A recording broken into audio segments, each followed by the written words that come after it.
Power Up Talk Show, a talk show where we bring together amazing, inspirational people that are making a difference in the world. I am Sandy Spady, your host, and before I introduce my amazing guest, we like to start it off with a little fun with Dion Bass with Somber Cocktails. Dion, what do you have brewing over there? Well, good morning, Sandy. Thanks for having me on the show. And today we are going to fall in love. Did you get the pun there? Oh my gosh, I love it. So I am doing a cocktail. When I was a kid, keep in mind I have dyslexia. So when I was a kid, there was a show called Thinking Big, and I read it as Thin King Big. And so I was like, I'm saving that for a song one day. And so I named this cocktail Thin King Fig. Now, because of how labor intensive it is, I have batched part of it. So we've batched our pomegranate, our fig syrup, our fig vodka, and our vanilla base. And that's going to be the start of our cocktail. Now keep in mind, I am a professional, so please do try this at home.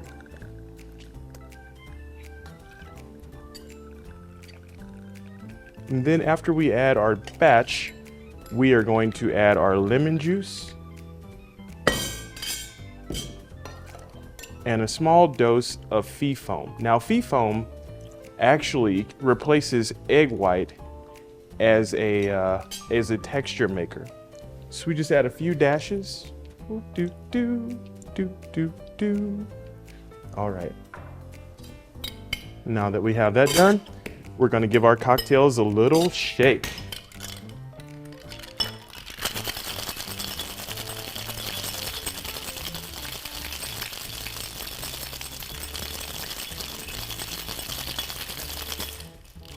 All right. Now that they've been properly shaken, since we've used our fee foam, we are going to want to double strain these. And as you see, they come out beautiful, very silky, very wonderful.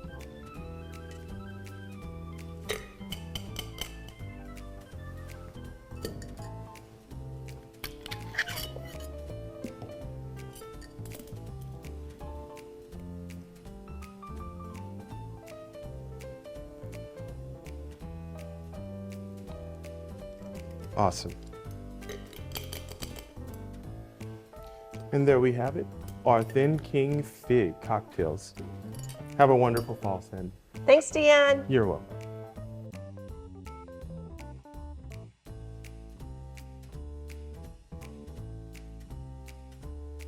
Alrighty, let's cheers before I introduce the most amazing sparkly woman in Omaha. Cheers. Okay. Pea So, foam. pea Yummy. foam. Who knows? Yummy. Amazing. Yep. Just like my guest. Andee Hoig is the CEO and publisher of Midland's Business Journal.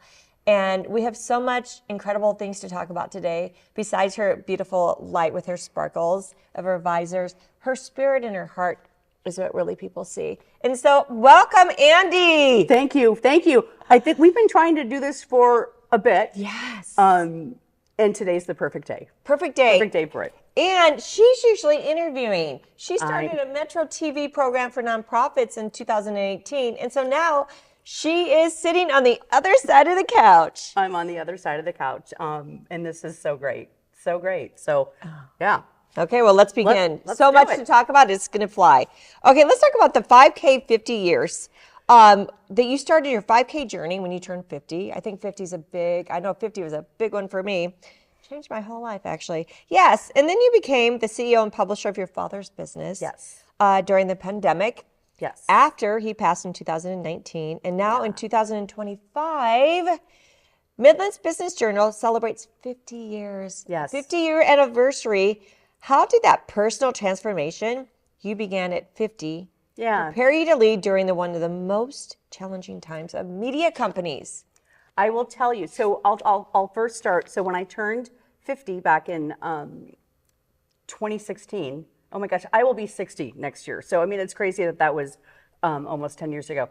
But so the 2016, 2017 time frame, I had never done a 5K before. I just thought, I'm going to do a 5K, and then I thought I'm going to do 50. And really making that commitment, I think, first of all, as a woman, and I mean, and I know you've interviewed a lot of people about this too, is that it really did transform me, because when you commit to something and you show up at times when you don't want to show up, it's challenging. But there was so many things about that year that like truly helped me step into the CEO role of MBJ, and here we are in our 50th anniversary. I can expand a little bit more, but I'll Yeah. What was so great is that, 1975, your dad, right? Founded MBJ, yeah. Founded it. And what I find now is that you're going to have Impact 250 this year. Yeah. 250 businesses, small business, Yes. You're going to have an impact. Share it with the audience in case you're that small business. What is it? Yeah, I'll talk a little bit about that. So Impact 250, I actually, this became this inspirational thought in my head in 2024.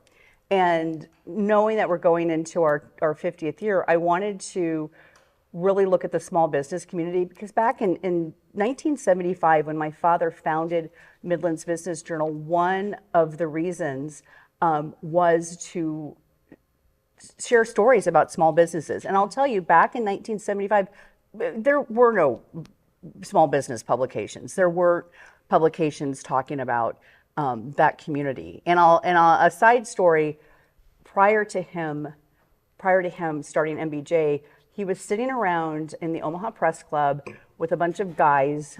They were probably smoking cigars. Or cigarettes. I don't know that for a fact, but I'm sure they were drinking whiskey or scotch or whatever. I mean, you can just see this in that era. Yeah. And he's like, I have this great idea for this weekly business newspaper, and it's going to be about small business, the ag community, and this and that. And what he shared with me time and time again, everybody sitting around that table said, that is the stupidest idea, Bob. There's not enough business stories, and nobody's going to advertise in it. So that was kind of the start of MBJ. And actually, the first issue was October 10th of 1975. So we really, that's where history was created. And Impact 250, when I was looking at how can I honor, first of all, him, and honor this community, just going back to one of the reasons he started was to share small business stories. And at first I thought, I could share 50. And I thought, well, that's too easy. I had to give myself a challenge, because 250 is a lot. But we launched it. Our first stories were April 4th of this year. And we're going to do 250 by the end of March. So every week you will see stories about small businesses that you may have heard of them or haven't heard of them, or they're well known, but it really shares that inspirational story, which is it's just been amazing doing that this year. And what's so great with stories, right? I'm the founder of Women with Voices. I love stories and journeys, right? Yeah. And so if someone wants to, and they're watching this, I hope you're watching it, how can they apply for this? So all you have to go to mbj.com, and I'll show the card here. On our homepage, there's a place to nominate. You can nominate yourself, or you can nominate a small business, and then you fill out the form. It's not terribly hard. It's pretty simple. And then from there, I will tell you, for the most part, we have not. There's very few that don't qualify. The only way, one of the reasons it won is if it was like a bigger business or something. So. And we're at about, I think, 60 businesses now. Nice. And we're really going to be picking up speed, and from any industry, and it doesn't really matter when your business started. We've just got everything across the board. So we want to learn about businesses, and this is the way that we can also share these businesses with the community. I love that. Yeah. Is there a deadline for that? To apply? No. Just apply. You're that business. Yeah. And I call it not a nomination, because at first we were calling it nominations, and this really isn't nominating, because it's not a voting system and it's not any of that. But I call it submit a business to celebrate. Well, let's go to the next question on that. Celebrate. Sparkly girl right here. If you don't know Andee, she brings joy to everyone she meets, and she uplifts everyone. She's been so supportive of Women with Voices, which I truly appreciate. Last year you were a speaker. And let's talk about your leadership style with secrets. I love that you're so confident and you just love what you do, right? It's about being authentic. And I think at our age, right? Yeah. We just want to be who we are and who we love to be. Share with the audience a little bit about your leadership style with sparkles? Well, I will tell you one of the things, I'll talk about the sparkles a little bit. It does go back to the 5K, the 5Ks. And I found when I was doing those first 50 that it brought me into a place that I had kind of left behind. And that was the Andee that was silly and wore tutus and wigs and was just having fun. Yeah. And as I went along the journey, the sparkly hats came into the mix. But leading with that joy and that fun is so important because as a business owner, you can just get so into the weeds and into the stuff that you have to do to run your business, but that's required. But if you can do that with a sense of sparkle, it's a game changer for you and the people that work for you, with you, and create with you. I like to say they're creating with me. Yeah, it's joy. Yeah, right. You can have a really tough life, a tough business, a tough, whatever. But if you can do it with joy, can't do it all the time with joy, but try to. Yeah, everyone's happier. It is. It is so true. How you show up is how everybody up around you shows up most of the time. So true. Okay, you're doing a 50 charity 5K this year in honor of your father. Yes. With MBJ's 50th anniversary. Yes. You're already halfway through. I'm about halfway through. So 55 Ks this year. And then how do you entrepreneurs with high energy avoid burnout during this multiple venues? You've done a lot, like with podcasts and speaking and companies. How do you yourself not get burnout? And how do you share with entrepreneurs and small businesses about burnout? Yeah, that's a great question. And I will tell you, one of the things that it kind of keeps wrapping back to these 5Ks is I will do one or two on a weekend. And part of that is getting out and moving your body because it's really easy not to do that. And when your body is stagnant and not moving, you're not moving the energy through your body. And then you're more tired, you're more depressed. I really have to check in with myself and make sure that I'm taking care of me. And I'm not the best person to do that at times. But again, these 5Ks, I will get out of bed in the morning and I sometimes it's like, oh my gosh, why did I sign up to do this? And I remember why. But you get out there and first of all, you're connecting with people because I can become very isolated. The pandemic became very isolated, which was almost like my happy zone to be there, even though it might not have been the best thing. But getting out, moving, connecting with people, and then wearing sparkly visors. People just smile. And I even forget I have one on my head. So. Okay, you are all about community. You have a talk show, Metro TV, on nonprofits. You've always been the cheerleader for nonprofits and small businesses. Yeah. How is it that brought you to really focus on nonprofits? Besides, you've done a lot. I'm sure you've been on a lot of boards, a lot of committees. Yes, What made you kick off your Metro TV? So I'm gonna go a little bit further back from that. So when I was in my 20s, I went to work for my dad at Midland's Business Journal, and then at that time he had a publication called Metro Monthly. And when I was 26, he was getting ready to. It wasn't making any money, so he was like I just remember he brought everybody together, and again, here's 26-year-old Andee. We're not going to do this anymore. So I said, what if I took that over? So he sold it to me for $1. I love it. Metro, which is now Metro Magazine. Yeah. And that really was my kind of launch into nonprofits for 35 years and really getting to know them. And because Metro Magazine is all about philanthropy, giving back and shining a light on nonprofits. And up till that point, somewhat getting familiar with them, but they became my family. Honestly, for those 35 years, and now moving on to the next 35 years. But it was almost by default. I'll have to tell you, it's kind of just by default. It wasn't an intentional path that I took. That is so great because everything that's unintentional, right? Like the one with voices, I had no agenda, no nothing. You just start it. You know why? You start it from the heart, right? Yeah. You have nothing, no agenda, but you just want to give back. Yeah. And that's what's so beautiful. And I know you interviewed me when I danced with Youth Emergency Services. Yes. And Yes. my Women with Voices. Like, she's a wonderful human that really helps out the community. Well, and again, like you said, you just kind of follow follow it to the next thing. And you just have to follow the energy of your joy. You have to follow the energy of your joy. Because I believe the older you get, the more you just really focus on what brings you joy. Yeah. Because so many things, Oh, I think yeah. we let others control our joy. But when we focus on ourselves, the older you Yeah. get, you're like, I just want to do it my way. I just want to be joyful and bring Yeah. joy to others. And Yeah. people follow the joy. Like, who wants to be around Debbie Downer? I Yeah. don't know, not me. I wanted to be with the You- sparkle lady right You there, know, but right? I do have my Debbie Downer times. I know, but- we all but- do. yeah, We all so, do. But yeah. Okay, I love to talk, about your kittens, right? You care for kittens at your home. 2 of them are blind. Yes. And they taught you a profound lesson about being unstoppable.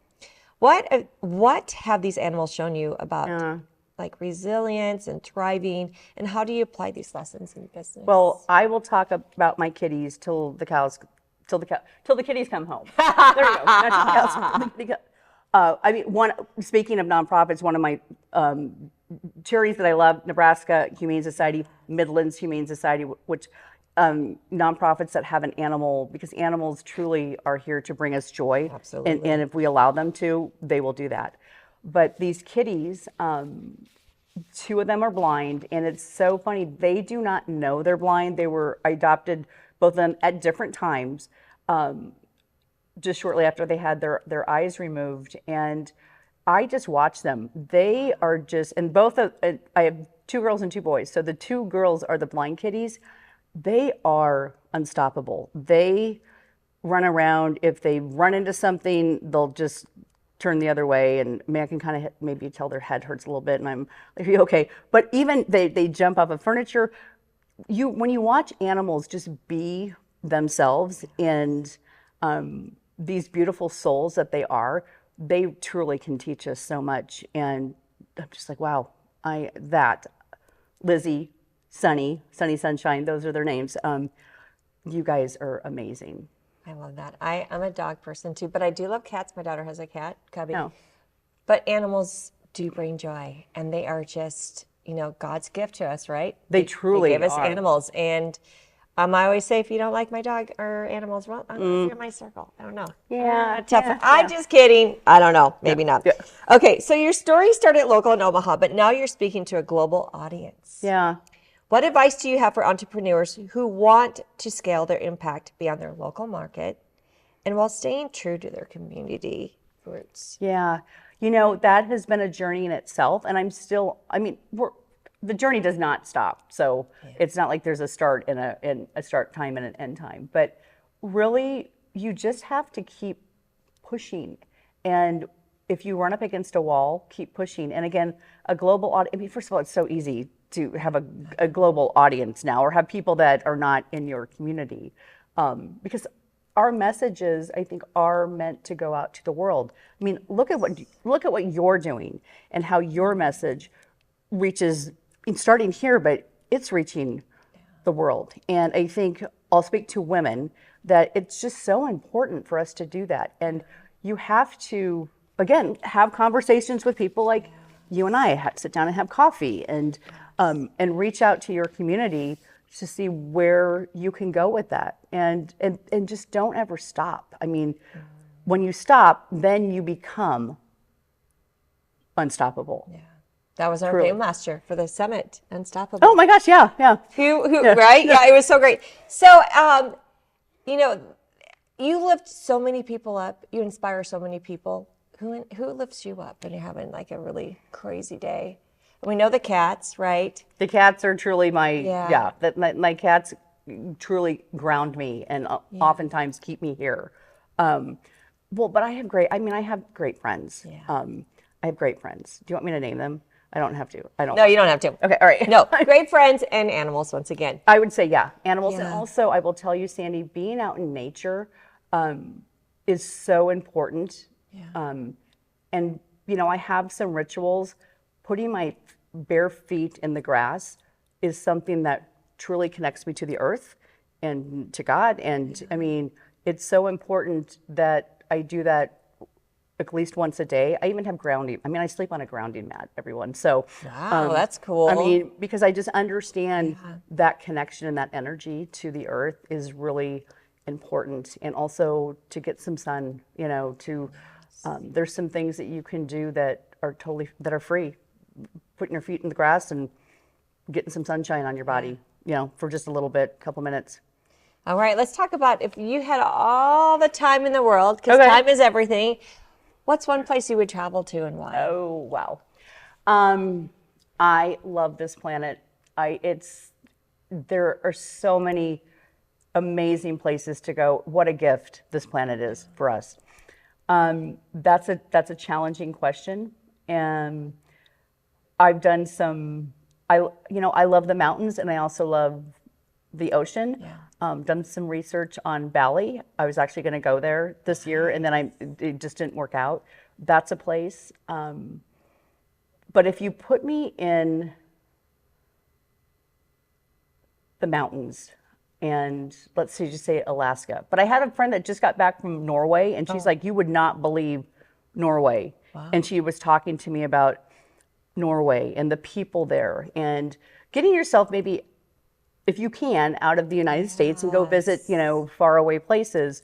I would say Norway is now on my bucket list for sure. I love that. And Graceland, I hear a lot of people go to Graceland or Iceland. Yeah. Iceland. Graceland, that's Memphis. Okay. Iceland's Like a different Graceland. country. Is that a country? Graceland's Elvis. Okay, he's sparkled too. Iceland. Yeah, Iceland, I hear. 100%. Yeah, I hear that. I would love to go. And it's not that I will go to Iceland. Yeah. So I feel like in your 60th birthday, you need to do it. do something. And I will also tell you, when I go to these places, because I'm actually looking at doing 5Ks around the world, I will go wherever I go. I will make sure there's a 5K there that I can experience with those people when I visit. That is one great thing. You know, I've been blessed to travel internationally. Yeah. And it's always the people. It truly is. Always the people that it just like feel you again. They're the way they look at life and the simpleness. And sometimes it's just like, it's the environment that we live in. So I love that. And it's the connection. Yeah. We're here to connect with people. Yes, absolutely. And every connection is just like a relationship. And there's times that I still have friends from when I went to Italy like 7 years ago that we still can just reconnect. And that's a part of connections. All right, let's talk about just a fun question. Okay. Okay, we got I'm plenty not of time. prepared. We got prepared. plenty of time. Okay. Okay. So let's say you're having a dinner. Yes. And who are the three people, present or past, that would have that dinner? Wow. And what would be the theme? Wow, that's a great question. I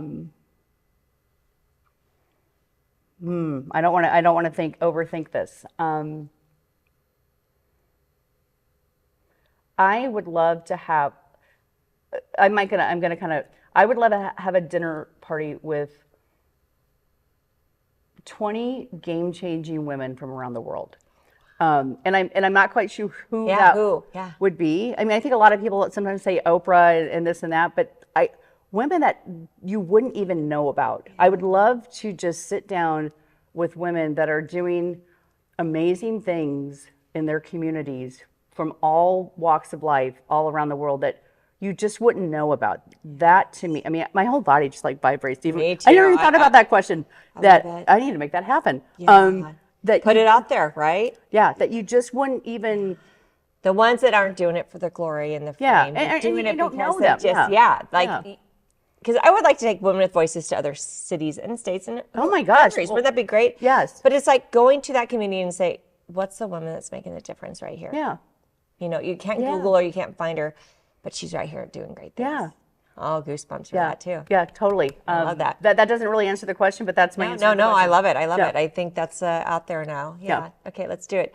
All right. You know, you've seen a lot, of years in business, right? With publications, and my background is TV and print advertising. You know, the changes from, 1975 today, like growing up with it with your father and being your mentor, what changes have you seen that you really want to embrace and things you don't want to embrace? So I was 9 years old in 1975. And as I started on this journey in you're in the publishing business, the things that I embraced, and I actually know how to look at this monitor with the timing on it. I know, And then back in the day, they had like cue cards or something. I know, isn't it so great? We got 2 minutes, a good minute and a half. And I have a gift for you before we go, quit so I it. just want to make sure that we do that before time's up. But it was really such a simpler time, because back when I was getting in the business and I was selling advertising, and I was, I mean, in my early 20s, late teens, and doing stuff that was actually in the business, I can't believe that I mean, it was so simple. Yeah. We didn't have internet and faxes and emails. And I mean, we were doing things by calling people, and then we had to go see them. Cold calls. I mean, there was just, you were it. putting together ads, and then you're cutting and pasting things. I mean, it's just, it was such a different time back there. And even though I truly appreciate the technology and what we can do now, gosh, I wish I could go back. I wish I could have like 1 week. Yeah. And back in that day where you weren't just inundated with so much stuff and what I actually call noise. I mean, there's so much noise. And if you're not responding to people, if you're not, it was such a simpler time. Yeah. But we're here on this planet, we're evolving. I mean, that we're just going to keep evolving. I mean, what was happening in 1975 was not happening in 1950. So, I mean, we're going to continue to just evolve. So, you just keep going. yeah, you do. Okay, 30 seconds. Okay, what? Can I give you? Okay. Yeah, I love this. It's my love sign. What? Oh, okay. I should be gifting her, because she has been such a good mentor for me and such a beautiful soul. Oh my God. Oh! Bring up the sparkles. Okay, we're finishing the show with this. I don't know if it's going to fit with my big glasses. Well, but, oh my gosh, we got to do it. Got to make it. It's Anyway. adjustable, and it's fresh out of the pack. Okay, So. we're going to do it. Okay, I don't know. Okay. Thank you, my friend. You're welcome. I adore you. Okay, with my sparkles on, we just want to thank Andee for spreading your sunshine through the world and our community. I truly just appreciate you. And she's a winner of 50 over 50, so watch out for that, because she deserves it. Yeah. But remember, everyone find your own sparkle. Yes. It doesn't have to be visors. It can just be your heart, right? But go make a difference. Be that person. Be the change. And inspire the world. Thank you so much.